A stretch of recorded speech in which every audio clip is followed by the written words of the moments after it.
চুরি করেও আবার ফিরে এসে যাবতীয় টাকা ফেরত দিয়ে দিল এক চোর। ভাবছেন কোনো কাহিনী শোনাচ্ছি? একেবারে নয়, খোদ বাস্তবে এমনটাই ঘটেছে। আপনি বলতেই পারেন নির্লোভ চোর। কোন জেলায়, কিভাবে হলো, নিজেরাই দেখে নিন।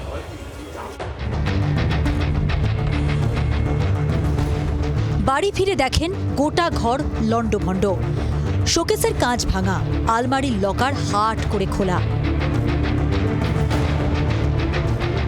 বাড়ি ফাঁকা থাকার সুযোগে কি ঘটে গিয়েছে বুঝতে দেরি হয়নি গৃহকর্ত্রীর।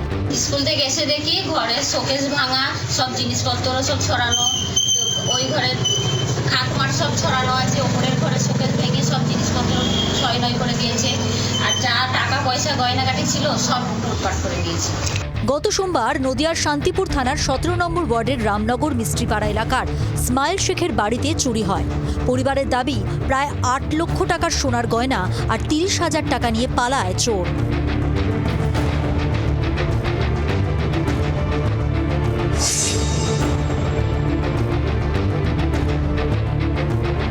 মঙ্গলবার সন্ধ্যেতেই কাহানি মে টুইস্ট। শব্দ শুনে বাড়ির উঠোনে গিয়ে পরিবারের সদস্যরা দেখেন একটা কালো প্যাকেট পড়ে রয়েছে। প্যাকেট খুলে প্রত্যেকে হতবাক। যা দেখছেন সত্যি তো, চুরি যাওয়া গয়নার অর্ধেকই ফেরত দিয়ে গেছে চোর, সঙ্গে টাকাও।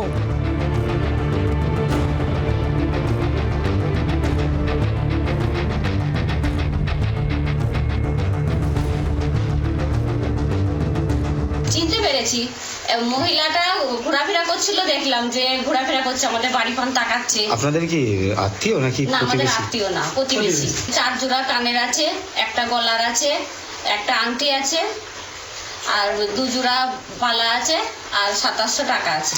আর কি কি পাবেন? আর এখনো 2টো আংটি পাবো, একটা গলার পাবো, আর বাদ বাকি টাকাগুলো সব পাবো। বাংলার আওয়াজ, বাঙালির আবেগ, জি 24 ঘন্টা।